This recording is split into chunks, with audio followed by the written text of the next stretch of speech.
Live from New York after a series of blunders, my name's Nathan Harvey, and as always, I'm being joined alongside my dad, Stephen Harvey. How are we doing today? This great way to start off another episode of the Harvey Hour. It's Friday evening. We have a couple big weekends coming up right now. We got the college football playoffs happening in the next couple weeks. We got a couple bowl games this weekend, NFL game, a lot of NFL games, a lot of crucial NFL games. We're going to get into that a little bit later in the show, but how you doing tonight? Good. Looking forward to the weekend. It's going to be great. All right. Big games this weekend. Very, very big games. Let's actually jump into one of those games. We're talking about Tua's injury. We're going to get to the Patriots game a little bit later, but I do want to focus on specifically Tua and his injury because Mike McDaniel came out a couple of days ago saying that Tua did suffer another concussion in the season. Now, he already had what I'm calling 3 head injuries. I'm not believing the first one being a back injury. That just wasn't a back injury. We don't need to call it a concussion. It wasn't confirmed, but it was definitely a head injury. And so he had 3 head injuries over the course of 3 months. Not even a full calendar year. Not even a full NFL season. So I think it's time we should be talking about what Tua's future is, not only in the NFL, but in his life. He may need to retire. So do you think, with the Dolphins still in the playoffs, do you think the Dolphins should bench Tua for the rest of the season after another head injury in such a short time frame? Well, I think the injury he suffered this time is telling because nobody really saw it, right? I mean, his head hit the turf. Right. Is that how he got the concussion? Yes. And do we know when it happened in the game? I think it was... Because he played the whole game. Yeah, he played the whole game without any sort of... any concussion symptoms, but it was reported by the one of the doctors that said he did suffer concussion in that game. It just so happened that he didn't show any of the symptoms, so no one even bothered to question him about it. Well, the fact that he got a concussion without much of a hit to his head, I would say wasn't even a bad hit though. It's just that his head bounced off the turf. Yeah, but still, he wound up with a concussion from it. Right. That's not a good sign. Right. That he could get one that easily. I'd say he should be out the rest of the season. Do you think we should be talking about a potential retirement for Tua? Because I think that's too early for that. Because concussions, as soon as you get one, the chances of you getting a second one and then a third one, they keep piling on, and we could be talking potentially about, you know what, it could get to an extreme where, you know, we could be suffering some brain injuries here, some life-threatening injuries. Yeah. So I think it should definitely be in the discussion of potentially, you know, he's already had 2 this season, 2 confirmed concussions, 3 head injuries. And it's not even in the span of a full year. Not even a full NFL season, which is about 9-10 months. Yeah, well, I don't think that they consider that yet, but I don't think he should play the rest of this season. I think they have to evaluate him in the offseason and see how he recovers from it, and then make judgment about what happens next season. And, you know, in terms of retirement, that's really up to him. I mean, that's a personal decision, right? I think that generally after 3 concussions, I'm not sure that they say that's the end of your career. You know, I don't know. It depends on how bad it is. I don't know how bad it is. I don't know. I don't have a lot of detail on it. I'm not a doctor, so. Right. But that's up to him in terms of whether he would consider not playing anymore. But I doubt that's what the Dolphins are thinking, that he's all done for his career. I think at some point you got to come in and say, we're doing this for the betterment of your, you know, not only your football career, you know, the rest of your life. Because as soon as you suffer one concussion, the chances of you having another one are heightened, and they just keep piling up. Well, he's had 3 this year. He's 3 head injuries, 2 confirmed concussions. I'm saying that first one was probably a concussion, but he passed the concussion protocol, so there's no way to confirm that. Well, the fact they brought him back so quickly from that one, right. That may have something to do with this third one. And then I think it was that Sunday, and then the following Thursday was the Bengals game where he suffered the concussion. So he had 2 head injuries in the span of 4 days. Yeah. So and then he has another one here. It was a mistake to let him play that soon after the first one. Right, but it's the matter of fact that he passed concussion protocol, so it wasn't anything out of the ordinary that the Dolphins could have done. So when I'm looking at this situation right now, it's good that they at least put him on concussion protocol, which they had to. And Mike McDaniel already said that he can't play. I would be surprised if Mike McDaniel said that we're taking a look at it and we'll see as soon as it comes to game time how it'll go. I would be surprised if he even had a chance to even go this week. But he was announced that he would be out against the Patriots. That means Teddy Bridgewater comes in against the Patriots in this game. But when I'm taking a look at this, I agree with you. He should be benched, and I think retirement. I think the Dolphins should be taking a look at Tua, and maybe just for the betterment of him, not for the team, because already, the team's tried to get rid of him already 3 times already. They Brian Flores didn't like him, tried to keep Ryan Fitzpatrick in there. They tried to go get Brady. There've been trade rumors about trading him even before the Brady rumors came about. So, I'm just taking a look at the situation just for the sake of Tua's future. I would say. I think when he's healthy, he's played pretty well. And this year he's played well when he was healthy. The last game he had the concussion and he threw some interceptions that game. It might have been because he was injured. It could have been because those were not like tipped balls. Those weren't like he threw it right to the. They were horrible interceptions. So and the spotters too. The NFL always has spotters in the crowd to see if the refs can't stop if refs just don't figure out a way to stop the play that they could. The spotters could stop the game themselves. We saw a failure in that when it came to the Patriots game with Devontae Parker, who's once again out this week due to a concussion. I believe it was against the Cardinals. He got hit and his head slammed into the turf, and it was up to Nelson Aguilar to get the refs' attention to, hey, stop the play. So I think retirement may be a little bit too early, but I think you need to stop Tua from, because obviously you're a high draft pick. You want to prove yourself in the NFL. That's what everyone's trying to do. Because you want to stay, you want to have a long career, a successful career, so you want to prove yourself day in and day out. And you have to come to a point as an organization saying that just because you want to do this, without taking your health into consideration, I think that's a serious question for them, saying, hey, let's take a step back. We're gonna get you better. He only missed like 4 games due to a concussion. The only concussion previously this season. He missed a couple games, but has he ever had a concussion before the season? No, but he has dealt with other injuries though. Coming out of college, so he was injury prone. But this isn't really an injury. This is more of just a. I guess technically it is an injury, but it's different than like a broken leg or a torn ACL. It's a head injury. You only get one. Well, you only get one head. I personally think he should be out the rest of the season.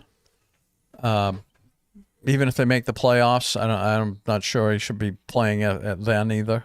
And then they have to reevaluate for next season. Do you think there's a chance though that they do look towards someone else? Maybe keep Teddy Bridgewater in case of this situation where Tua gets another, God forbid, head injury next season. And then at that point, like when do you think the line has to be drawn where Tua suffers so much that he has to be forced to retire? Because we've seen players that have somewhat less severe injuries than this. Sterling Sharp had a routine block that he just something with his neck, and the doctors told him, if you take another snap in the NFL and get hit like this, you'll become a quadriplegic, and so he had to take a step away from the NFL. Yeah. We see Tua now, 2 concussions, 3 head injuries in the span of 3 months. Where's the line to be drawn? Is it the 4th head injury? Is it the 3rd concussion? I don't know. That's a tough question. I think you have to see how he recovers from it. You only get 1 head, so... Yeah, I know. And I guess if it were me, I'd seriously consider calling it quits, You want to get that CET, right? Yeah, CTE. CTE. That's not good. Of course not. So... should he be benched? I'd say yes, just for you guys they might make the playoffs, but it might be at the sake of risking your own life, your own well-being in the future. I think Tua is only 23, 24 years old.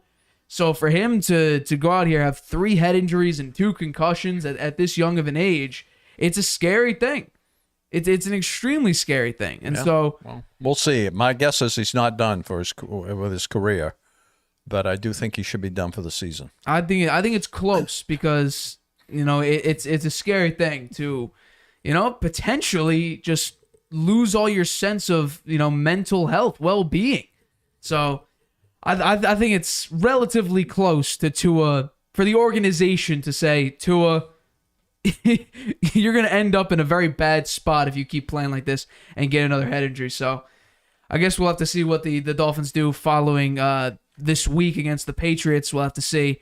But one more week in the season after this. There is one more week, and the Dolphins right now have the 7th spot. They currently have the 7th seed. So it'll be interesting to see what Mike McDaniel does and what the Dolphins organization does, and more importantly, what Tua decides to do, because Mike McDaniel came out and said that Tua is focusing on one day at a time, not looking ahead in the season, not looking ahead even, in his own life, just focusing on each day, recovering each day.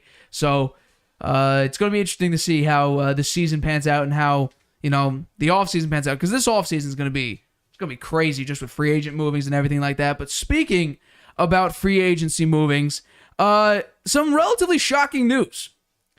Josh McDaniels came out a couple days ago to announce that Derek Carr will be benched for 4th-round draft pick Jarrett Stidham. He's going to be benched for the next 2 games, so it's effectively ending Derek Carr's reign as a Raider completely. And my guess is, Josh McDaniels came out and said that, well, this is a mutual decision. He's going to step away from the team to avoid distraction. But if you look a little bit deeper into his contract, he's guaranteed a lot of money if he gets hurt. So I think they're avoiding paying him a large sum of guaranteed money, just to say, because the Raiders right now, they don't have a lot of money to spend. They do not have a lot of money to spend. So where do you see Derek Carr's career going forward? What does this move mean for the future of Derek Carr's career? This move means that it's a foreshadowing of Tom Brady being the next quarterback for the Raiders. So you're coming around now to my point of view here. No, I think that's probably what's going to happen. I think that they're sending a message to the fans, and we're probably done with Derek Carr. I don't think Stidham is the answer. At all. We've seen him play. Saw him play with the Patriots. I don't think he's definitely not the answer. If Tom Brady's going to be a free agent, he and Josh McDaniel had a lot of success together at New England. They like one another, and I'm sure that there's going to be a lot of talk about that. And I think that if they can strike a deal with Tom Brady, that's the end of Derek Carr. Interesting. Very, very interesting. That's my prediction. So I came out here with an instant reaction. I believe it might have been yesterday or the day before, where I basically said, you know what? The Raiders are in a perfect position. They can get off Derek Carr, not spend a large sum of money for his extension that he signed, I believe, earlier this offseason. What's great about this is that a few of the Raiders players, for instance, I believe I have Devontae Adams, a couple of Devontae Adams quotes here. We can bring this up right now. He had a couple very supportive quotes of his former college friend and quarterback. This was at a press conference right as soon as right when the news broke. He said, "Obviously, I don't think anybody was excited about it here. Him being one of my very good friends and the reason why I came here in the first place. I mean, I wouldn't be here right now if he wasn't here. So I think everyone knows how I feel about him. With that said, there's a process of how things go, and I'm not going to sit here and go on and on, but obviously I support my guy." And then on Instagram, he came out with an Instagram post supporting Derek Carr once again by saying, "This man gave everything he had. The reason I'm a Raider, one of the most disciplined and loving people I know, got my brother's back, whatever, through whatever. If you can't respect it, excuse my language, F you, love you, brah." So it was a very interesting day for Derek Carr and the Raiders. I don't think Derek Carr played poorly enough to be benched. Absolutely not. This is about something else. This is about the Raiders sending a message that they're strongly considering parting ways with him. Right. I really think that's it, because they're not out of the playoff picture, right? They still have a shot. Technically, it's like no. What, a 4% chance of making it. It's 14 different things have to happen for them to make it, but they're still not out. So I think this is, as I said, I think it's about the Raiders looking very hard at Tom Brady, and I don't think Brady's going to retire. So I was hoping he'd go back to the Patriots, but I think that this says to me that they're going to make a strong push for him, the Raiders, and he and Josh McDaniel have a relationship there over many years, lots of success. I think they'd be excited to be back together. I'm wondering how many organizations over the course of 7 years, 8 years, would love to have a quarterback that averages 4,000 yards, 25 touchdowns, only 10 interceptions, and has an average passer rating of about 94. That's Derek Carr. That's Derek Carr's career. Yeah. No, he's not a bad quarterback. I don't think there's anything bad about and him. averages 65% of his throws. How many organizations would love to have that? Yeah, well, there'll be a lot of demand for him. If they'll be trading him, right? Because he has a contract for next year. He has the no trade clause. They could opt to release him and serve like a $6 million penalty. They could try to trade him. There's a lot of options they can do, and also they'll try to trade him if they can strike a deal with Brady. Maybe, but there's a lot of options out there for Derek Carr. Derek Carr has the most come from behind wins, fourth quarter comebacks since entering the league in 2014. Would you believe, and I'm going to put this on this part of his team, since Derek Carr entered the league, the Raiders have averaged the 32nd ranked defense in the league. For all those who know the NFL, there's only 32 teams. His defense has ranked dead last since he entered the league. How's it doing this year? It's better this year, right? It's not very good on the passing defense. It's crazy because the Raiders, throughout his career, the defense has given up an average of 26 points a game throughout his career. It's unfair. It really is unfair. But here's also another crazy thing. In the more than 100 years of the NFL, Derek Carr, there's been 4 quarterbacks with 35,000 yards, 200 touchdowns, and 2% or less interception percentage. So every time he throws the ball, the chance of it getting picked off is 2% or less. 4 quarterbacks. Tom Brady, Aaron Rodgers, Russell Wilson, and Derek Carr. That's it. Not Patrick Mahomes, not Josh Allen, not Joe Burrow. They might get there soon. Who are the 4? Tom Brady, yeah, Aaron Rodgers, Russell Wilson, and Derek Carr. That's it. That's good company to be playing in. Not Peyton Manning, not Eli Manning, not Brett Favre, not all these all-time greats. There's 4 players, and Derek Carr's on the list of 35 or more passing yards, or at least 200 touchdowns, 2% or less interception percentage. So he's not a turnover machine. This season, you have to realize, this season was a complete fluke in his career. He hasn't had much of a worse season than this one. And yet, despite the fact, he said, yes, he does lead the league in interceptions, but Dak Prescott now has the same amount of interceptions in 7 less games. And no one's talking about how bad Derek Carr's playing because his defense is able to pick up the slack. Dallas was horrible in the first half last night. It was a game. Through I think four quarters. Through 3 quarters, it was a game. How many turnovers did they have in the first half? Of what? The Dallas last night. I know Dak Prescott had 3 turnovers himself. Yeah. So I mean, I have been critical of Derek Carr through some of the year, but I've also been a big fan of Derek Carr. I mean, I put him at the number 10 quarterback entering this year because he had a very, very good year.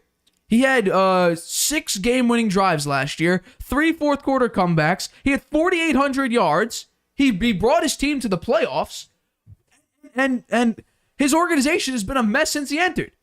I think he's had 6 head coaches, a number of offensive play callers, and I've heard the same sort of excuse, right? The same reasoning for players like Baker Mayfield. He's had a number of coaches, but everyone criticizes him for it, right? They try to give him a pass, saying, "Oh, he doesn't have a consistent play caller." I've heard the same thing about Daniel Jones. He's had bad play callers, several play callers, and that's why he isn't being successful. I've heard the same excuse, but God forbid you bring in on Derek Carr, and all of a sudden, everything goes away. Last year, Henry Ruggs got arrested for a DUI like manslaughter charge. He had to leave. John Gruden with his emails. He left the team. You bring in a interim head coach in Rich Bisaccia. I guarantee you, if Rich Bisaccia was the head coach of this team, they'd be more successful than Josh McDaniels. Josh McDaniels has never, and we've said this previously, there are some coaches in the league that are just coordinators. It's as simple as that. That's not a knock on them. That's playing to your strength. Josh McDaniels was not a good head coach when it came to the Denver Broncos. And honestly, it's crazy. Most coordinators under Bill Belichick are not good head coaches. It's just a sad fact. Yeah, well, I think McDaniels has done better as the year's gone on. right? He's made some coaching decisions that I scratch. The last game they lost, the cold weather. They didn't play well in the cold weather. But Derek Carr threw 3 interceptions. So. I'm not fully putting on the coaching. Derek Carr has had some very bad games this year. And the Steelers have had the best defense now for quite a few games now. Their defense has been playing spectacular. So I don't put it all on Derek Carr. I think the Raiders are thinking about a different future. That's why. I think that's why I got benched. Not so much about his play. It's more about his about the future that they're thinking about. Well, you say that, but Josh McDaniels came out a number of days ago saying that we just need to throw the ball better. Well, I think you need to. I think you need to coach better. I mean, a perfect example I have is you decide to go for 2 when you're about to beat Patrick Mahomes and the Chiefs.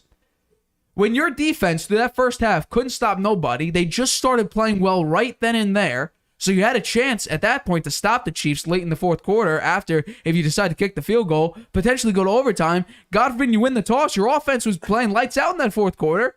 You came from behind. You could have beaten Patrick Mahomes this season. That was poor coaching. It was horrible coaching. Definitely. Horrible coaching. I mean, it's just there's a lot of question marks here. A lot of question marks. You beat Justin Herbert this year as well, 27-20. So I'm not putting this all on coaching. I'm not putting this all on Derek Carr. But a lot of it has to go on Josh McDaniels because under Rich Bisaccia and even John Gruden, I feel bad for Derek Carr. John Gruden was the only coach he's had to ever actually like Derek Carr. Josh McDaniels doesn't like him. Jack Del Rio didn't like him. So what about the interim coach there after Gruden? Rich Bisaccia didn't even think he liked him, though. Really? Because I thought that Derek Carr played great under him. He did, but it didn't get the same vibe that it was that Derek Carr was really wanted there. Oh. And reports coming out saying that Josh McDaniels wasn't even responsible for this move. It was Mark Davis that came out and wanted him to be moved. So I think this is a monetary thing. He doesn't want to pay the $40 million guaranteed that Derek Carr would be owed if he gets hurt, and plus you don't want to pay his extension. He had a 3-year extension, so no, that could be it. That could be the financial part of it is important, I guess, as well. Yeah, and it's great that you're deciding to play Jarrett Stidham and what I call the Raiders. I don't know how they're going to be able to move the ball. I have no idea how they're going to be able to move the ball against the 49ers in this game coming up Sunday. It's going to be bad. It's going to be very, very bad for the. I don't think the Raiders have a chance this weekend. I don't think either. And then you go play the Chiefs. You're going to go play the Chiefs in Week 18. How are you going to beat them with Jarrett Stidham? And I guarantee you this is not about finding or seeing what the younger talent has to do. I don't think it does. It's sad. And also, I got a lot of heat for my Raiders stance when it came to Tom Brady. That is not a bash on Derek Carr saying that the greatest quarterback of all time is a better replacement than you. If you got replaced by the greatest of all time, you're like, yeah, that makes sense.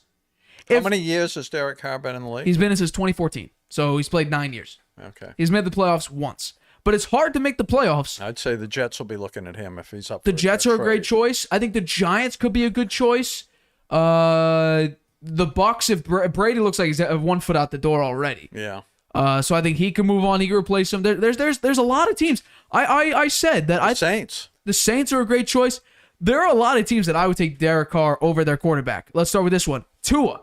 Injury. We don't know what's going to happen with Tua's career now. So maybe. Mac Jones. I mean, I would choose Derek Carr over Mac Jones. He's a veteran guy. I don't think the Patriots would do that. Are you really? I don't think they would trade for Derek Carr. The fans have already turned on Mac Jones. Well, we'll see. If he wins on Sunday, that would help him a lot. Obviously, yeah. But I think Derek Carr. I mean, you would say Mac Jones is a better quarterback than Derek Carr. I'm not saying he's better. I just don't think that the Patriots would be looking for Derek Carr.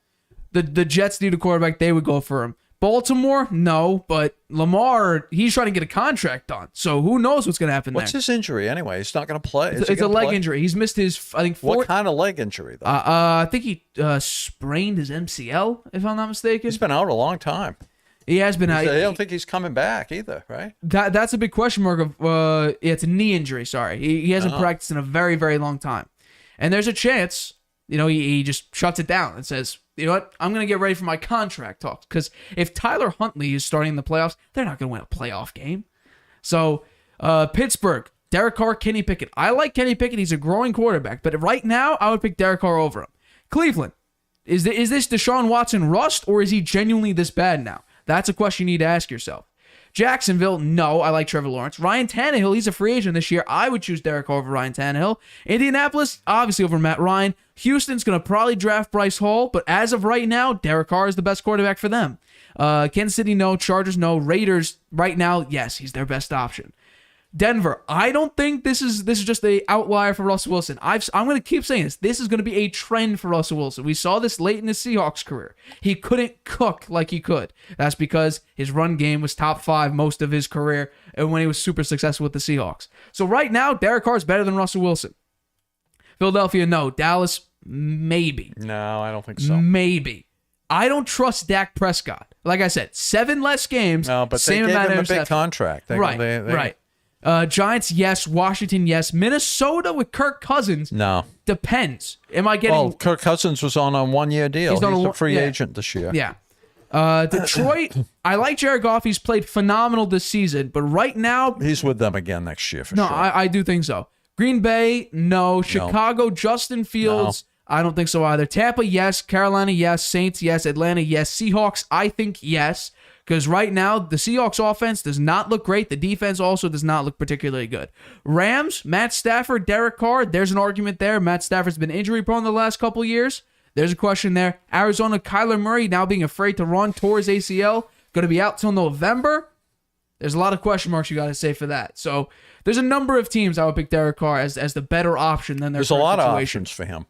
So I think a lot of teams could be inquiring about him. I mean, right now he's probably the hottest free agent, or I guess trade asset right now in the market. So Derek Carr, I think, has a bright future. I think you give him some consistency in his organization. You know, his organization isn't a complete mess. You know, they moved cities halfway through Derek Carr's career. You know, most people want to leave, and then you got a whole franchise moving. So I think, you know what? I'm not putting this all on him. He's a hot commodity. I want to say Derek Carr's career is... you give him probably 7 more healthy years. We're talking about a dude who might get into like the 55,000 yard club here, and when you put him up there, that's an elite club. You're an elite company if you hit that mark. Yeah. And also, I want to say this: when it comes to the great quarterbacks, the Super Bowl winning quarterbacks, realistically, there's 5 quarterbacks where just them being on a team makes them Super Bowl contenders.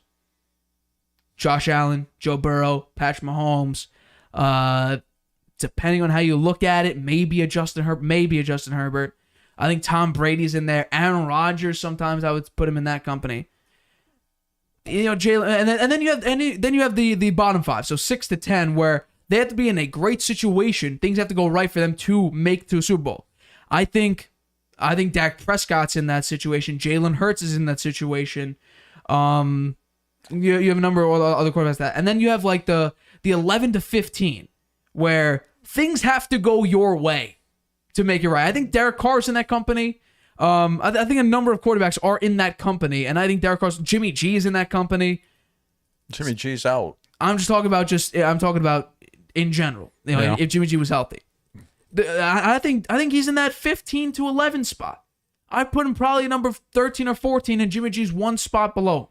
Jimmy G for me has always been an above average quarterback.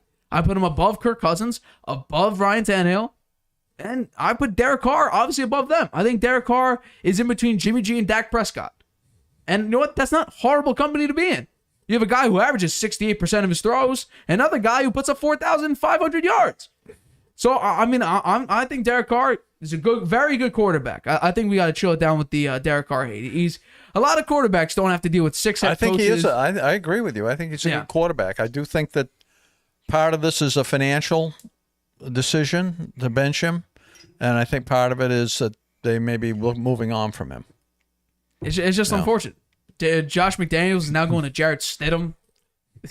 I mean, he did coach him in New England. Yeah, he did coach him. So we'll see. I think they're going to get absolutely crushed in this week. But let's move on to another game. Another game that's very, very important, and we'll get to the Patriots one after the break here. But let's talk about the Tampa Bay Buccaneers and the Carolina Panthers.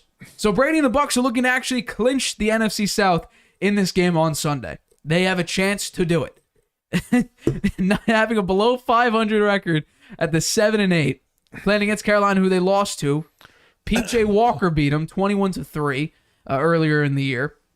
I don't know if those remember the very beginning of that game. Mike Evans dropped a wide open, what would have been touchdown pass from Tom Brady. It would have been like 68 yards or something like that, 65 yards. He dropped it. Even with that, they wouldn't have won, though. Yeah, you're right. Even with that, but it was a motivation thing. They had to get something going. Their season was falling apart at that point. They lost to the Steelers, and it was the whole mess. They are somehow 3-point favorites.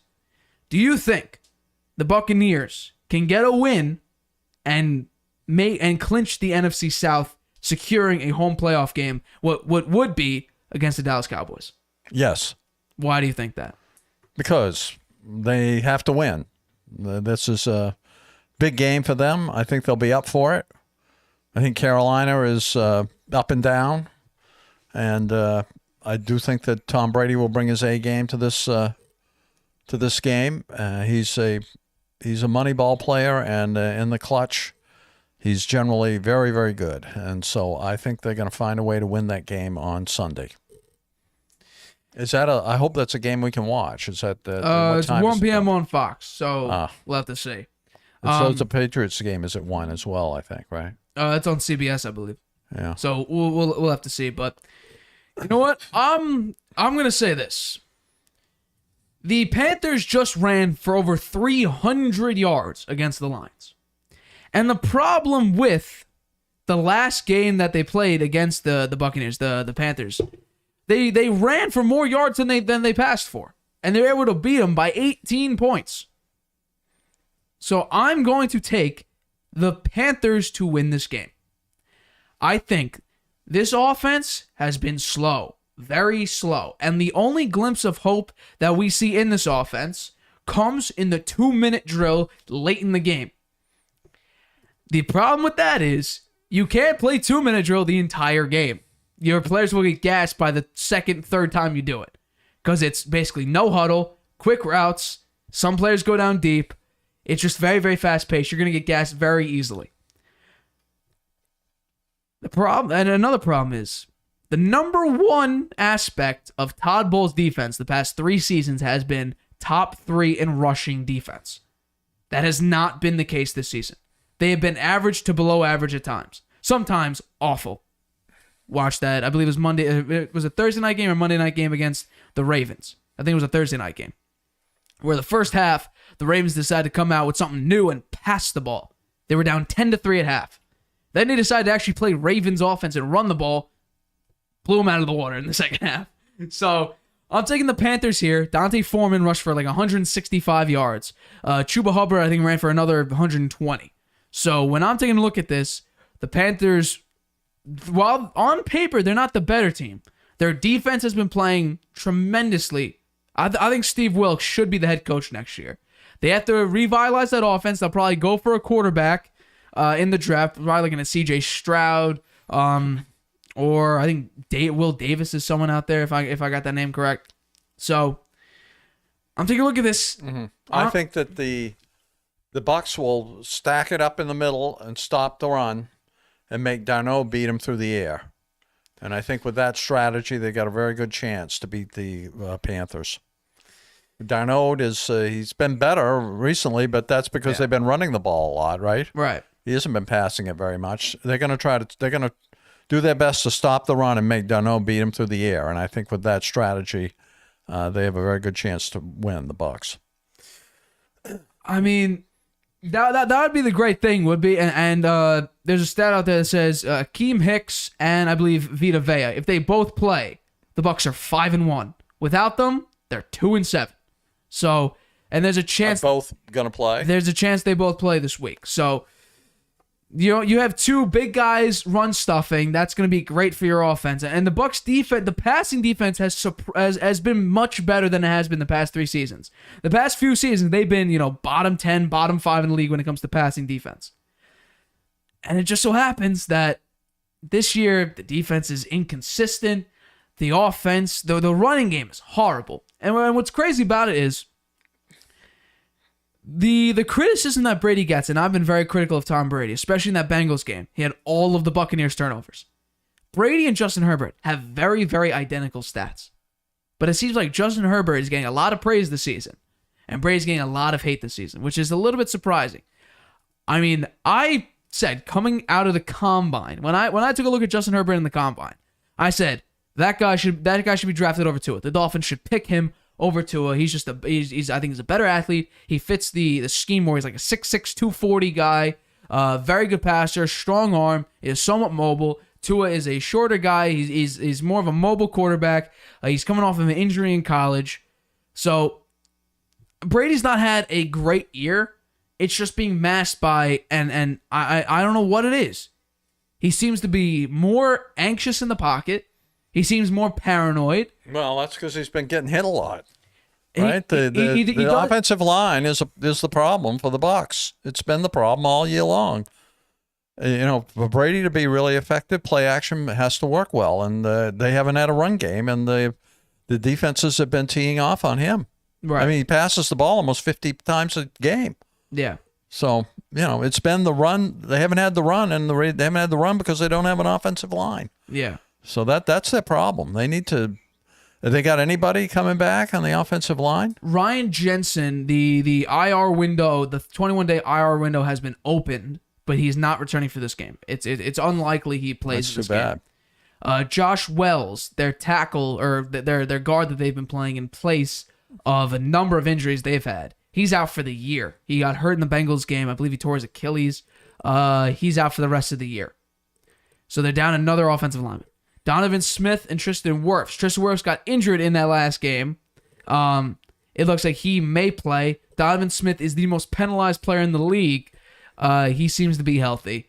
So some players are coming back, or at least they have a chance to come back. But Brady is tied with players like Mac Jones, Dak Prescott, Trevor Lawrence, Joe Burrow in the shortest pocket time in the league.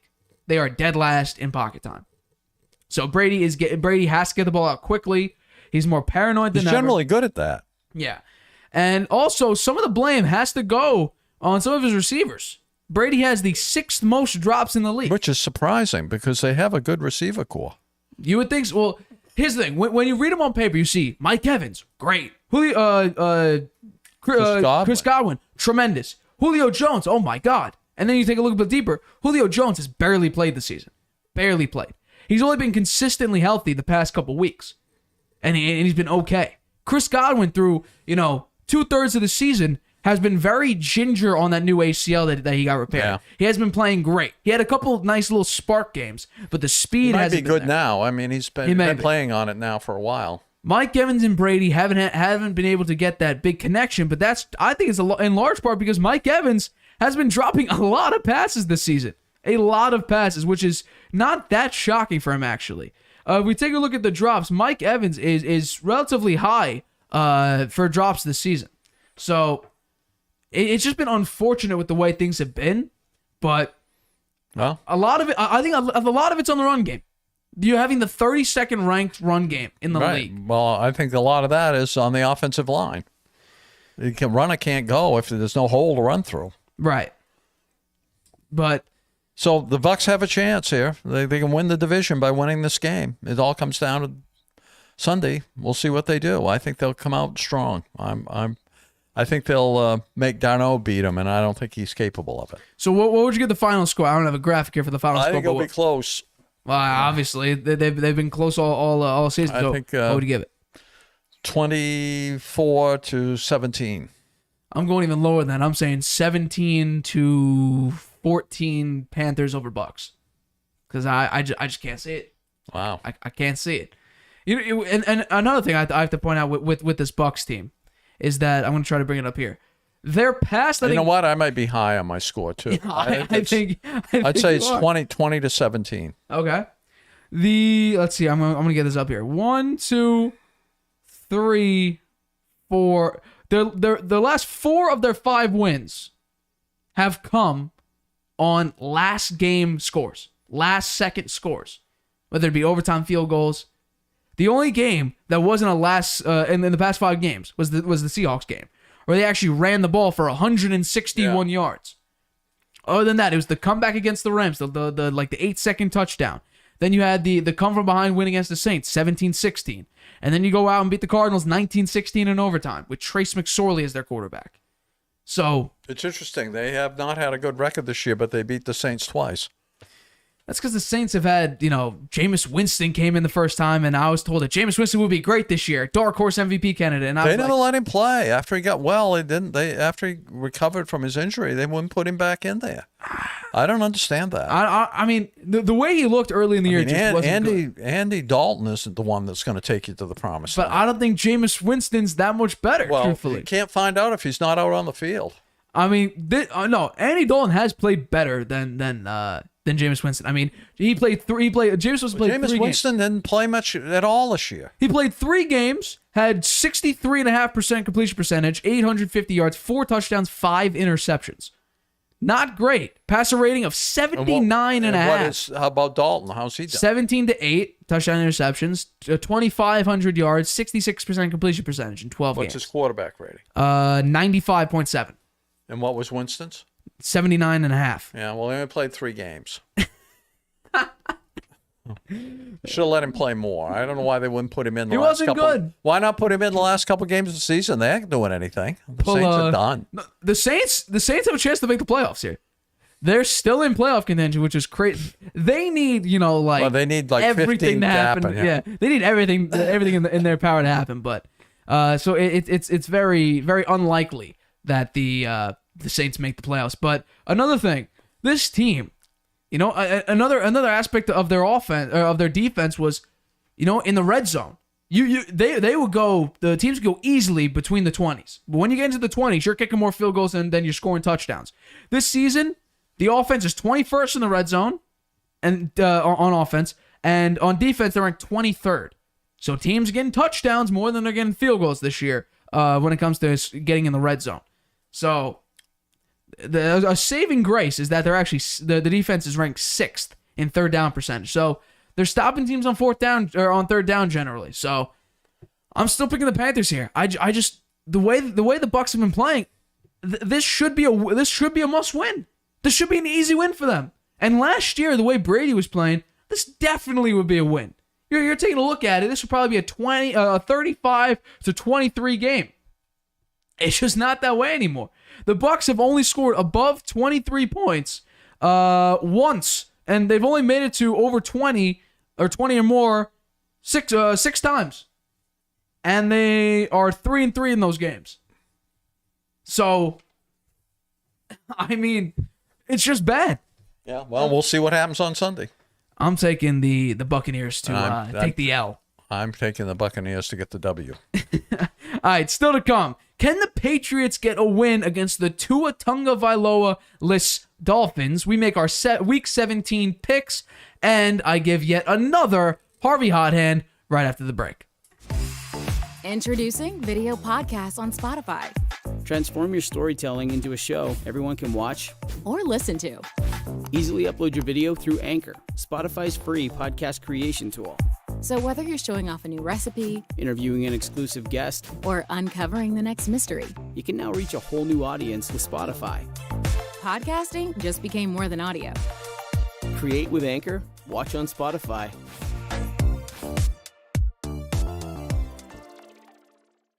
You have a lot to say. Maybe you've thought, I should start a podcast. Meet Anchor, the easiest way to make a podcast ever. It's a powerful mobile app and web tool that lets you record a podcast anywhere and distribute it everywhere. It's great whether you're a seasoned pro or just starting out. And it's 100% free. You can record your show straight into Anchor on your phone, iPad, or the web, using any mic you want. Record alone or with friends or co-hosts anywhere in the world. You can add background music and transitions, and your listeners can send you voice messages that you can incorporate right into your next episode. If you want to produce your show using another app, you can upload your own audio directly from web or mobile and still take advantage of Anchor's totally free podcast hosting. Once your podcast is ready to publish, Anchor can automatically distribute it to every major podcast platform. That includes Apple Podcasts, Google Podcasts, and Spotify, so your listeners can hear your show wherever they want. And on the web, you can see detailed analytics about how people are listening. Plus, you'll get a great-looking profile page where anyone can listen to your podcast or subscribe to it. And if you want to ask your audience to support your work, Anchor makes it easy to collect monthly payments from the people who love your podcast and want to see it grow. You really don't need a recording studio, expensive equipment, or a bunch of technical knowledge to deal with a podcast feed. Just get started and join the diverse community of podcasters already on Anchor. We can't wait to hear your podcast. Welcome back to the Harvey Hour. My name is Stephen Harvey, and as always, I'm joined alongside my dad, Stephen Harvey. Let's get into it. A favorite topic of ours, talking about the New England Patriots. So let's get into it. We talked about Tua and his injury earlier in the show. We opened with that. But let's actually talk. Let's highlight the game in actuality. 1 p.m. on CBS. The Dolphins and the Patriots will battle off for the second time this season. The Dolphins took the Week 1 W against the Patriots, which was a pretty ugly game for the offense and the defense in that game. But there's been some graces throughout the year. You had Kendrick Bourne, the only play he seemed to be in, 40-yard touchdown. So, with the way, the Patriots need to this is basically a pseudo playoff game. They need to win this game. Do you think Bill Belichick and this defense, which has been very good, I'm going to bring up a stat a little bit later. Do you think with the offense not being as good as it can be, can the Patriots get this win without Tua being in there, with Teddy Bridgewater starting, and continue their push to try to make the playoffs this season? Yes. Elaborate. Yeah, I think the Patriots are going to win this weekend. I think that Belichick's going to have a scheme. The defense is going to be very good. I see that. I looked at the injury report. That's a little bit troubling, particularly for the secondary. But there's enough players there for the secondary to be serviceable, and I do think that they'll be blitzing a lot more in this game.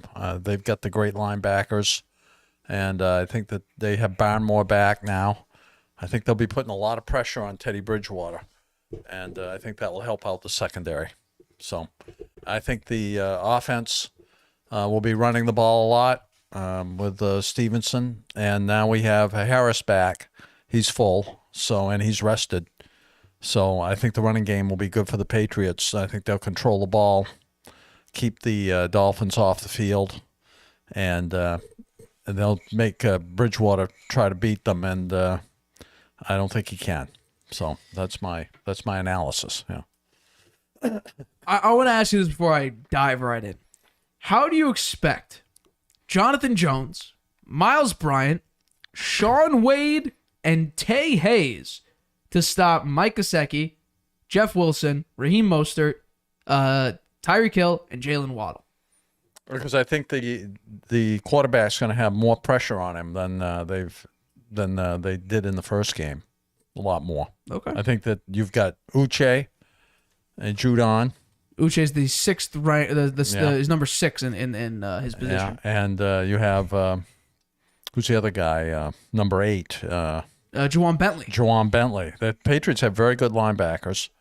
I think they're going to be sending them a lot in this game. And the defensive line now has Barmore back, and they're healthy. The defensive line. They haven't had that much pressure on the quarterback this year, but I do think they will this game. I think that will be a very important factor here. And the secondary, I think that Mills will play, right? Jonathan Jones is going to play.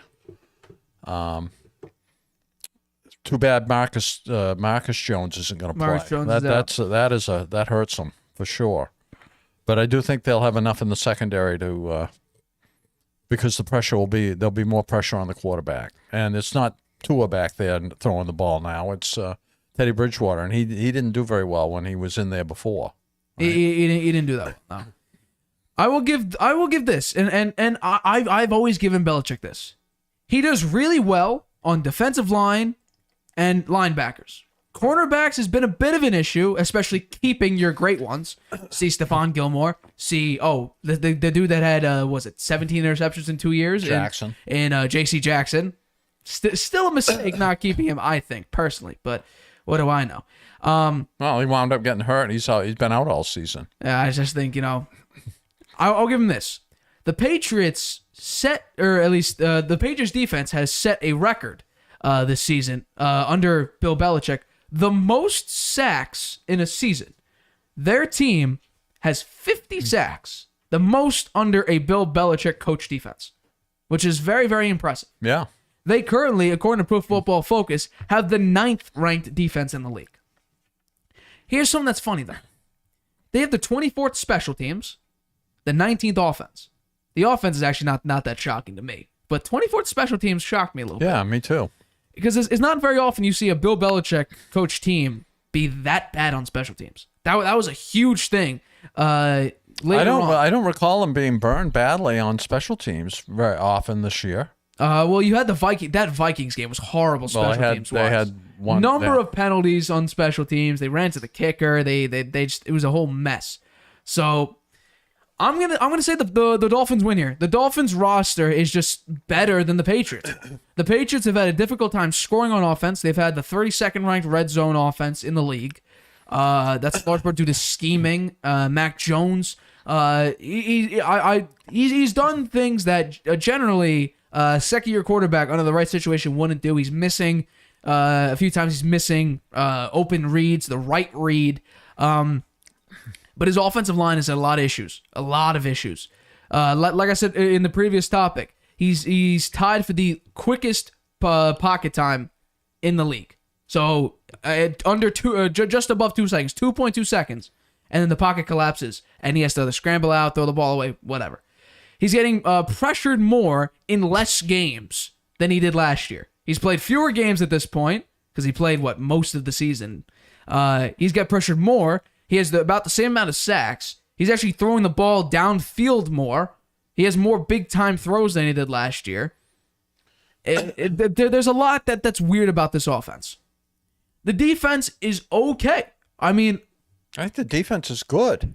The defense has had a little bit of a struggle. I mean, they did give up 22 points in the first half to Cincinnati. They were up 22-0. Then nothing the rest of the game. Because they took their foot off the gas. I don't think so, Nate. When you're down 20, when you're up 22-0, and the offense is so bad, it's not moving well. You think you're going to continually just push and push and push and push? I don't think so. I think that if you don't, then you risk letting the other team back in the game, which is what happened. It was very, very lucky that they got back into that, but I will say this: Josh Uche got snubbed for Pro Bowl. How he didn't? How I don't understand how he didn't make the Pro Bowl. I don't understand that. I think T.J. Watt made the Pro Bowl. He played like 7 games this year, and he has like a couple sacks, and Josh Uche has 10.5 sacks. I don't know, but when you're dealing with 2 practice squad guys starting as your defensive backs going up against a Jalen Waddle, I bet they won't start. I bet Mills will start, and I bet Jonathan Jones will be a starter. There's also something else. They just say questionable. They're going to be playing. This is a smokescreen by Belichick. He uses the injury report to his advantage. Jalen Mills has been out a few games now, and Ramondre Stevenson actually came out with a statement saying because he has the most touches by a very long margin when it came to receptions and rushes combined. I think he has like 200 something, and the next highest says below 100. So it's really Ramondre Stevenson. He came out with a statement saying that he's feeling the load now. So the chances of him not being able to keep this up, it's very high. I think. But now they have Harris back. He hasn't been great this year. No, but he hasn't. When he's been in there, he's played pretty well. He's had some good runs. Something else that I don't understand, and I hope it changes in this game. Tyquan Thornton has played over 90% of the snaps most of the season. According to Pro Football Focus, out of 118 qualified receivers, he's 111th. And he is a starter. He's part of the starting rotation of receivers for the Patriots. This is why I give the coaching a huge... Mac Jones' season, I give this a huge asterisk due to coaching. You have almost a bottom-ranked receiver in your starting 3 or 4 receivers that rotate. One of your best receivers, Jacoby Myers, is your number 1, clear number 1. He was the Devontae Adams to Aaron Rodgers last year, where Aaron Rodgers could say, screw it, he's out there somewhere, throw it to him, and he could make a play. That's Jacoby Myers for Mac Jones, and it's worked pretty well over the course of his career. I hope Kendrick Bourne steps into that number 2 spot, because when he's out there, we saw it last week against the Bengals. When he was out there, all of a sudden he plays. I think I have it here. He played, I believe, 35%. Here, let's say 57% of the snaps. That's it, 57. He was your leading receiver on 57% of the snaps. Barely over half the snaps that you played. He'll be in there the whole game on Sunday. He better, Tycho Thornton, I have it here, played 93% of the snaps. Those numbers need to be switched. It should be Kendrick Bourne playing 93%, Tyquan Thornton playing 57%. And I said here from the beginning, when the depth chart was released, and all of a sudden Tyquan Thornton is up there, and I saw the games, and I was like, where's Kendrick Bourne?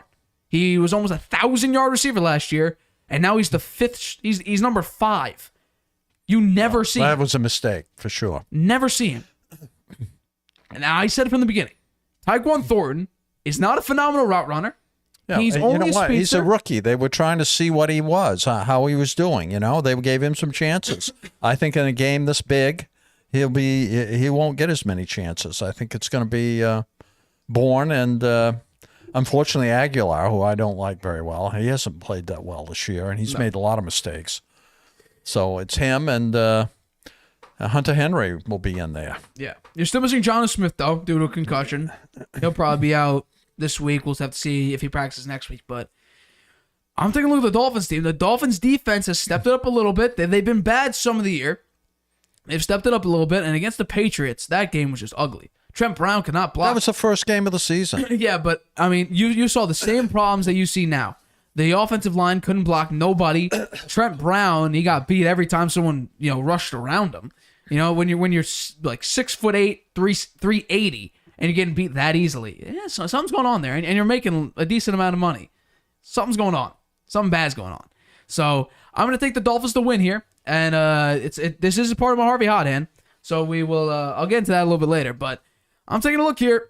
I'm saying Dolphins win here. I gotta say the Dolphins win. You're gonna pick. Be a good game. I'm picking the Patriots. I think it should be a good game. It should be, but. It's the same thing with Trace McSorley. I respect Teddy Bridgewater, but he isn't that good. He isn't that good. So I think this could be a Trace McSorley, Tom Brady type of game. Where, I mean, I have it decently high scoring.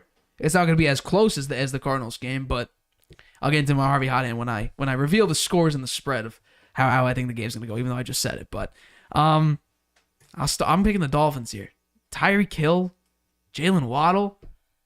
How are you going to stop them with 2 guys that were on the practice squad? I'm taking the Patriots. I just can't. Matthew Judon. Josh Jones. Uche. Jonathan Jones, though. I'm going to look this up right now, but I think Jonathan Jones in man coverage has not been good. I think the problem for them is going to be that the pressure on the quarterback is going to be great. And Teddy Bridgewater is not the greatest. He played poorly when he was in there this year so far. So I think you're going to see a repeat of that. Really? Yep. All right. As you always say, we'll wait and see what happens. That's right. So let's move on to our next topic. We're talking about Week 17. We're going to make our Week 17 picks here. We've been doing okay. We've been doing pretty well this year. You've done a lot better than I have. Hey, we're still in triple digit when it comes to wins. So that's a positive here. Yeah. But let's jump right into it. I believe you have the first one to go, and we'll bring this up right now. I'm the first one to go. Interesting. I won last night. That was good. All right, these are my picks. Oh. Let's begin. So last night, it was very ugly up until the fourth quarter. It was 17-13 entering the fourth quarter with Joshua Dobbs as the starting quarterback for the Titans. He didn't look that bad. He didn't look that bad. But I mean, he didn't know. He just came in there. Right. I mean, he had no practice, basically. How could he know the offense that well? He played reasonably well. But, there's a reason he was a backup. He's a practice squad guy. He's been bouncing around, third string backup. But he played okay. And you know what? It got relatively close. I'll admit that. It was relatively close. But let's get into it. Good win for the Cowboys. They won by 14. I think it was 27-13. So good for them. They were able to cover the 10-point spread, which is always nice. And I actually gave you credit for this because you originally said Titans plus 10, but luckily you reserved the right to change it because you said if Derrick Henry can't play, you're going to pick the Cowboys 30 to like the Titans 20 or something like that, or 14 or whatever you said. So you're able to actually cover the spread. Let's move to the next one. Like I said, Dolphins plus 2.5. Dolphins just have the better roster, truthfully. Patriots offense has not been good in the red zone. Offensive lines had trouble. Wide receivers have had trouble, so I'm going to take the Dolphins here. They get the win, relatively close. Not really. I say it's a one-score game. Dolphins get the win and cover. Carson Wentz is now the starter for the Commanders, and I think this is going to be a close game, but I do think Carson Wentz does pull it off. Deshaun Watson had, I don't know if I'm saying this is, I'm hoping it's rust because Deshaun Watson has been a very good quarterback most of his career. He's gone toe-to-toe with Patrick Mahomes in the playoffs. They did have that monumental choke early in Patrick Mahomes' career. I believe it was that Super Bowl run that he had. But I'm going to say this is rust right now, and I'm going to say Carson Wentz pulls it off because the first few weeks of the year, Carson Wentz was top 3 in passing yards. So he can play. He just wasn't getting the wins like Taylor Heineke could. So I'm going to give it to Carson Wentz. I think it's a decently ugly game, low scoring. Commanders get the win. Now, this one, Trace McSorley up against the Falcons. Desmond Ridder getting another start. I do think Desmond Ridder gets his first win here. The red zone play from the Falcons last week was horrible. They could not get in the end zone. But now, against a team that, is falling apart, J.J. Watt, maybe, the last couple games, he's retiring. He'll have the same juice he had in the Bucs game. Maybe. I'll still take, though, the Falcons to win and cover the -3 points spread. Falcons get the win. Next one, Jaguars-Texans. This one I'm a little bit nervous about because the Texans have been playing relatively great on defense recently, and the Jaguars could potentially sit some of their starters because it really is all up to week 18 when the Jaguars and Titans do play in week 18. But I will take the Jaguars to win here. I think this is a great game for Trevor Lawrence. The Texans have one of the worst rushing defenses in the league, and Travis Etienne, I think he'll have a great day. Trevor Lawrence is looking great this year. It's surprising. This is another thing when I say about Mac Jones. It's amazing when you have a great offensive mind calling your plays, not a guy who is a defensive-minded coach and supposedly an offensive line coach. Whatever. That's beside the fact. Doug Peterson, I think he's doing it again. Relatively on the same level as Nick Foles. It's just I don't think they're gonna have a Super Bowl run. But I've seen weirder things. Next one. If the Giants lose this game, I will make sure my Giants fan friends, never hear the end of it. Because we're talking about either Matt Ryan, Nick Foles, or Sam Ehlinger playing this game. They benched Matt Ryan, who didn't have a particularly horrible season. It's just his turnovers is what killed him. If you take a look at passing yards and touchdowns, all that, it's okay. Completion percentage, it's okay. And then you get to the turnover, it's like, oh my God. Horrible. So if somehow the Giants lose this game, I will never let my friends hear the end of it. So I'm picking the Giants -5.5. They should crush. Should. Next one. Chiefs-Broncos. I'm a little bit nervous about picking the Chiefs -12 because Russell Wilson did have his best game against the Chiefs earlier this year. Put up, I think, 3 touchdowns. Came very late in the game. They actually had a chance to win this game, but Russell Wilson went out with a concussion. Excuse me. So so we'll see. We'll see. Although the team has fallen apart, they have an interim head coach in there. Generally, interim head coaches don't really perform well. See Jeff Saturday. I think Rich Bisaccia did a pretty okay job. Went 7-5, made the playoffs. But I will take the Chiefs to win and cover. Mahomes, lights out quarterback, top 3 quarterback in the league, top 2. I think it's a battle between him and Joe Burrow right now. But we'll have the debate later in the season next week when I give my Nate's notches and my top 10 QBs entering the playoffs. Next one, like I said, Panthers. I just feel weird about this game. The offense can't get going for the Bucs. Running game just has been non-existent all season. I will take the Panthers to win, cover the +3 point spread. Next one, Lions, Bears. This one, it's going to be a strange game. The Lions don't play very well on the road, and it's the complete opposite at home. Lions are at home the next couple games, so I will take the Lions to win and cover here. They got embarrassed last week against the Panthers. Now, I'm a little bit nervous again for this game because the Panthers ran all over the Lions. I think that could happen again with Justin Fields being a very mobile quarterback, but I will take the Lions to win here and cover the -6 point spread. Another game I'm nervous about because a report came in today that Jalen Hurts will not play in this game. Gardner Minshew will get a start again for his 2nd consecutive week. But here's where my nervousness, dies down a little bit. Gardner Minshew did not play particularly poorly against the Cowboys, against that defense. He put 34 points against that defense. I think he's still viable. He's a very viable quarterback in this league, just like Derek Carr, and even just like Baker Mayfield. except more so like Derek Carr than Baker Mayfield. I think there's a decent amount of teams that Gardner Minshew will be actually a better quarterback than what they have right now. The Saints, they're not looking great right now. Not looking particularly great. But I will take the Saints to lose here. The Eagles do cover the 6.5 point spread. The next one, we talked about this earlier. There's just no way I see the Raiders scoring any points whatsoever. I just can't see it. The 49ers defense is really good, and Brock Purdy seems to be a very viable quarterback for what they need. He fits in Kyle Shanahan's offense relatively well. I will take the 49ers to win and cover the minus 10 point spread. And Mike White's making a return.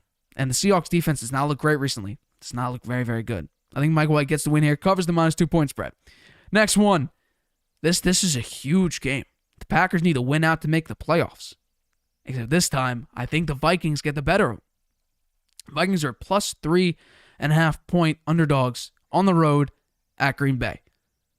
I think when I'm taking a look at it here, Justin Jefferson needs about, 200-something yards to pass Calvin Johnson. I think he'll have a phenomenal game this week. And I think Aaron Rodgers, he's looked a little bit better the past couple. He's looked much better, actually. I'm not going to sell it short. He's looked very good the past couple weeks, especially against the Dolphins. But I think that's in large part due because Tua's mind, wasn't exactly stable. His head was, vibrating due to his concussion. But I will give the Vikings the win here. Justin Jefferson, Adam Thielen, T.J. Hawkinson have phenomenal games. Get the win. Cover the 3.5 point spread. The next one, Chargers, Rams. Baker Mayfield. This has been a very, very fun season recently for Baker Mayfield, having 2 great wins. One against the imploding Denver Broncos, and then the amazing comeback against the Las Vegas Raiders. But I don't think he'll be able to beat the Chargers and Justin Herbert. Justin Herbert's the better quarterback. I think right now, obviously, the Chargers are a better team. The defense of the Chargers is coming alive right now. Joey Bosa looks like he's coming back this week, which is huge. Khalil Mack, he pulled a vintage Khalil Mack this past week. So I'll take the Chargers to win and cover by a touchdown, which is I think that's gonna be a very, very fun game to watch. With Lamar Jackson out, even with Lamar Jackson being in, I still think the Steelers would win this game. Kenny Pickett's gonna be playing, and Kenny Pickett has not been Kenny Pick-em-off like he was early in his career with the Steelers this year. I do think the Steelers get the win here. I think this is going to be a really, really good game as well because you have Tyler Huntley still starting again. The Ravens secured a playoff spot, so there's not much they're playing for right now. They still technically have a chance to actually win the AFC North. I just don't see that at all. Steelers get the win here and obviously cover the 2.5 point spread. And then this game, the Bengals are underdogs at home. That blows my mind how that is. I think the Bengals are a better team than the Bills. The Bills have not been playing well recently. Josh Allen, his turnovers have been very strange. Red zone picks. The offense not moving great. Keeping games close against the Jets and losing already one game against the Jets. Being outmatched 3.5 quarters until, it had to be a blizzard against the Dolphins. I'll take the Bengals here. Plus 1 point underdogs? Give me the Bengals. And that wraps up for my Week 17 picks. Let's move on to your Week 17 picks. Here we go. Okay. I won last night. I was happy about that. Covered the point spread. That was good. I like the Patriots against the Dolphins. I think even though the secondary is banged up, the linebackers and the defensive line will put a lot of pressure on Teddy Bridgewater, and I don't think that the passing game is going to work for the Dolphins as well as it has in the past. I like the Patriots offense to play better than they have, and the Patriots to win the game. I feel really bad for Tyler Heineke that he got yanked. I mean, they wouldn't be in this position to be a playoff team without him. And they sat him down for Carson Wentz, who, after the first 3 games of the season, looked horrible. So I would say that if he comes in there and doesn't play well, that he'll be benched before the game's over, and Heineke will be back in there. But I am picking Washington to win the game. I like the Cardinals over the Falcons just because the Falcons are not a very good team. I think Trace McSorley played, not terrible against the Bucs last week. This will be a little easier game for him. I think they'll find a way to win it. I like the Jaguars over Houston, even though Houston, as you said, has been been in most of their games. They've been close in a lot of their games. I do think that Doug Peterson's got a shot at being the coach of the year, particularly the Jaguars make the playoffs, which looks like they might. And that game next week, after they win this one against the Titans, will be a big game and one that will be fun to watch. I think the Giants will beat the Colts. The Colts are horrible. But you know what? I've only won in the Colts games this year. I think I've only won 2 of them, 2 or 3, not very many. Yeah. So the Colts have been really tough for me this year, and they're a very poor football team. I thought they would be good, but they've proven otherwise. Kansas City, prohibitive favorite over the Broncos, although the Broncos may play well under a new head coach, right? Sometimes you see that. Sometimes they rally, and with the new head coach in there, we'll see what happens. Do you have? You haven't got my win-loss record. Is that good? I don't think so. 147 is 77. Oh, I think you got yours up there. Yeah, that might be mine. Yeah, I'll take it. Graphics a little bit wrong, but yeah. Okay, I think the Bucs, as we talked about, will beat the Panthers. I like the Lions over the Bears. I think the Bears, I don't know, they never have a good team. And the Lions still have a shot at making the playoffs, and they're playing at home, and as you say, they play great at home. I like the Eagles over the Saints. Gardner Minshew gets another start. He's a pretty good quarterback. He's got to keep the turnovers down. The San Francisco prohibitive favorite over the Raiders with Stidham in there at quarterback, Carr benched. I like the Seahawks over the Jets, principally because the Seahawks are playing at home. That 12th man is a factor for them. Mike White, to me, I don't know. I don't think that it's a small sample of his work, and I'm not sure he's all that they think he's cracked up to be. So we'll see. He needs to have a very good game to beat the Seahawks, I think.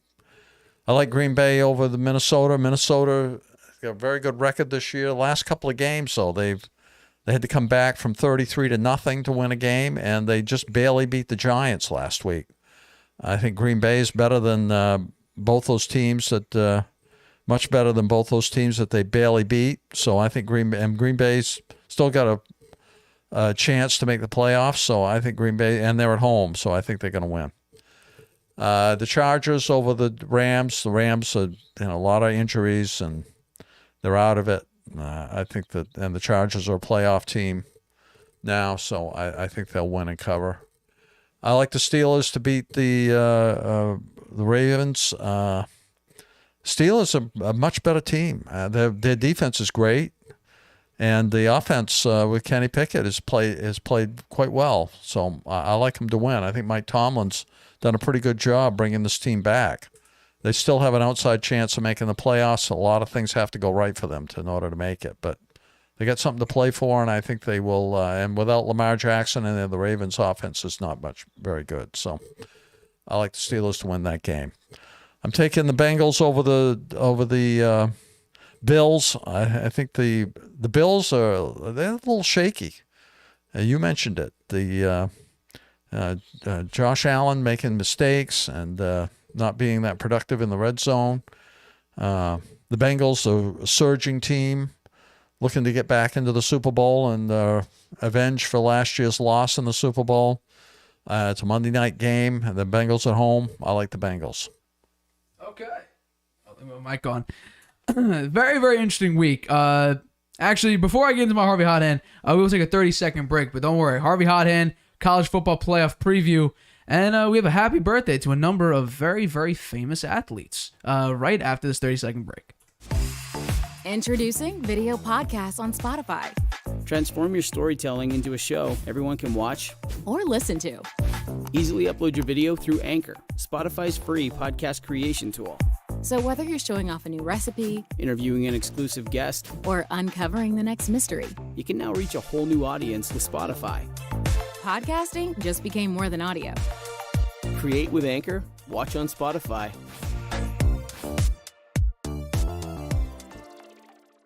All right, welcome back to the Harvey Hour. My name's Nathan Harvey. I'm with my dad, Stephen Harvey, as always. Let's get into my Harvey Hot Hand. For those who don't know who the Harvey Hot Hand is, this is where I pick the 5 hottest teams that I think, if you're sports betting, to bet on to cover the spread. Let's get right into it with the first option, the 49ers at the Raiders.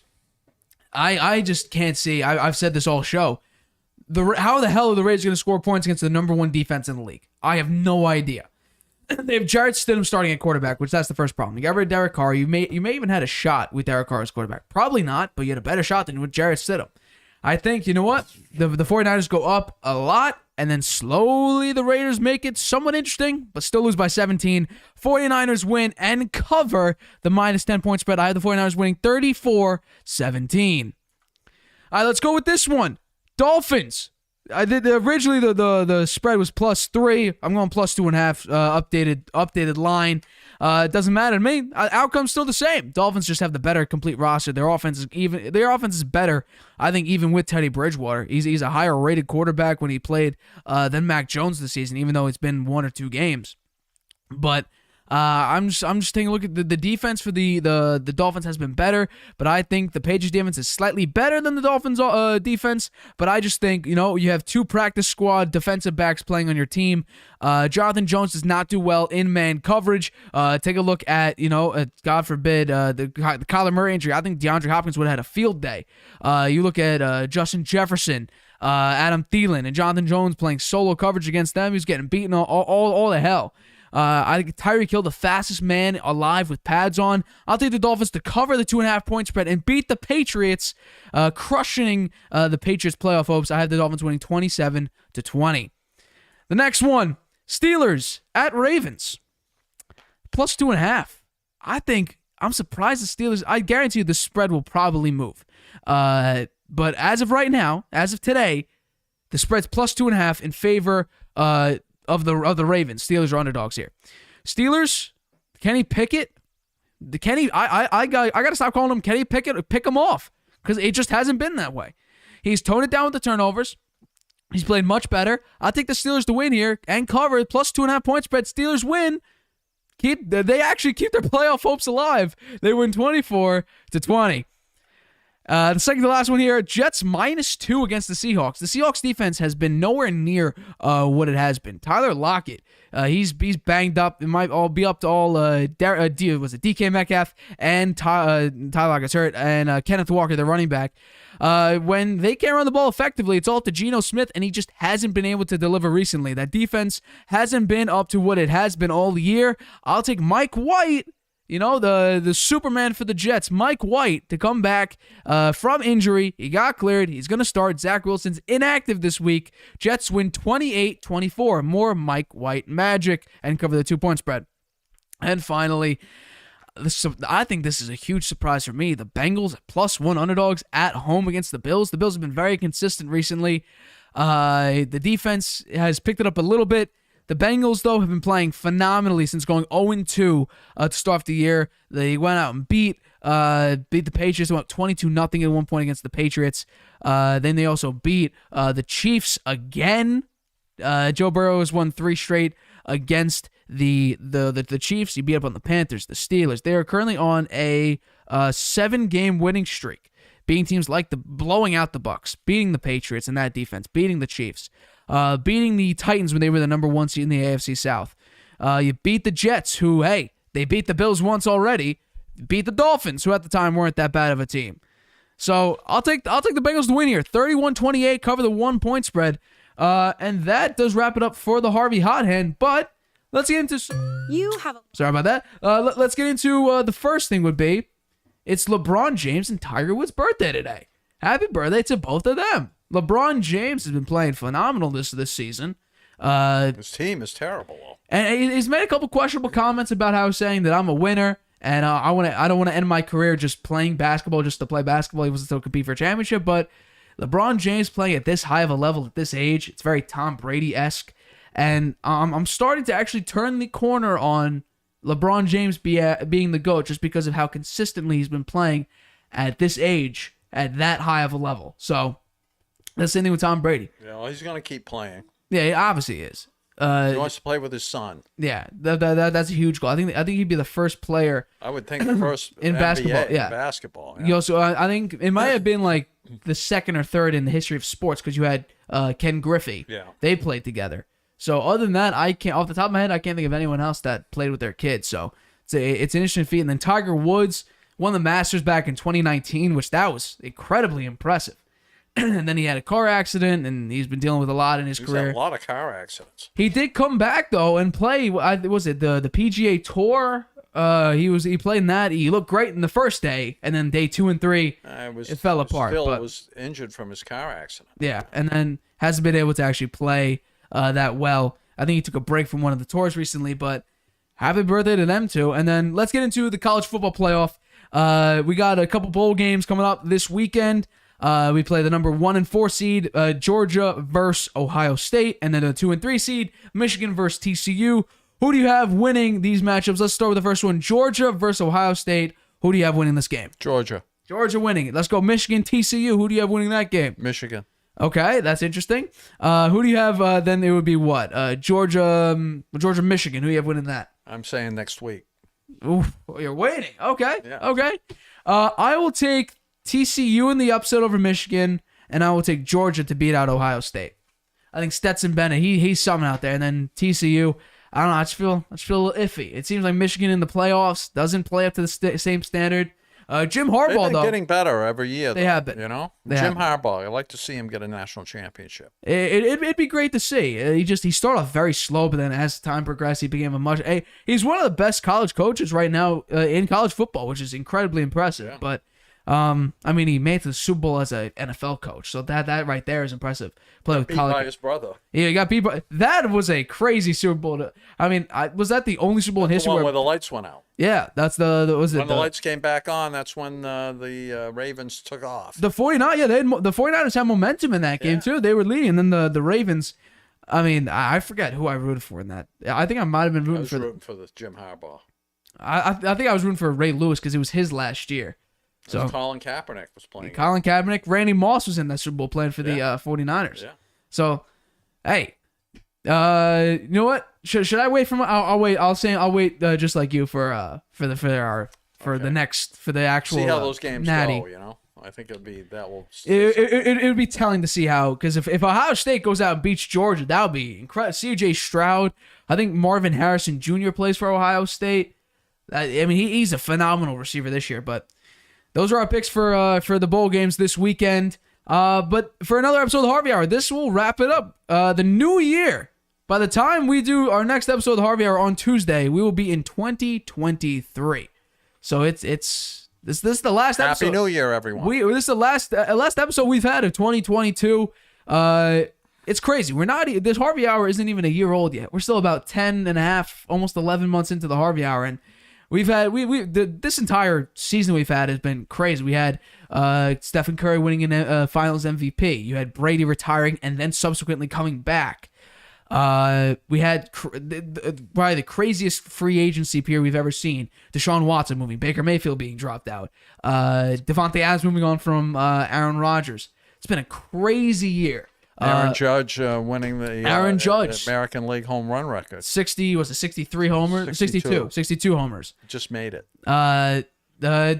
Dusty Baker winning his first World Series. He had the most wins as a manager without a World Series. He finally got one. So it has been a crazy year in sports. And then, of course, you had actually now the MLB offseason has picked up. A lot of pieces have been moving in the MLB offseason. Jacob deGrom moving off of the Mets. Aaron Judge staying with the Yankees. Xander Bogaerts going to the Padres. Juan Soto going to the Padres. A lot of moves.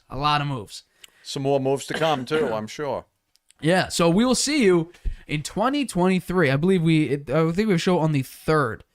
Just an update. When the NFL playoffs hit, the show will be moved a day up early in the week to Mondays and Fridays. No longer now Tuesday and Friday. We're moving the show up a day, Monday and Friday, to cover the playoffs basically instantaneously. So we will see you Tuesday. I don't know what day that is. Is that the 3rd? January 3rd, 2023. We'll see you 6:30 p.m. Eastern right here on YouTube. Happy New Year to Grandpa. Happy New Year, Grandpa. Happy New Year to all you out there. Thank you for everyone watching this episode of the Harvey Hour. Clips will be up tomorrow. Anchor.fm/The Harvey Hour. If you want to listen to this anywhere you go on Spotify, Anchor.fm/The Harvey Hour/message. Send in your comments. We will do a topic of that if you have any questions for us. But for this one, we're out here Tuesday, January 3rd, 6:30 p.m. Eastern, right here on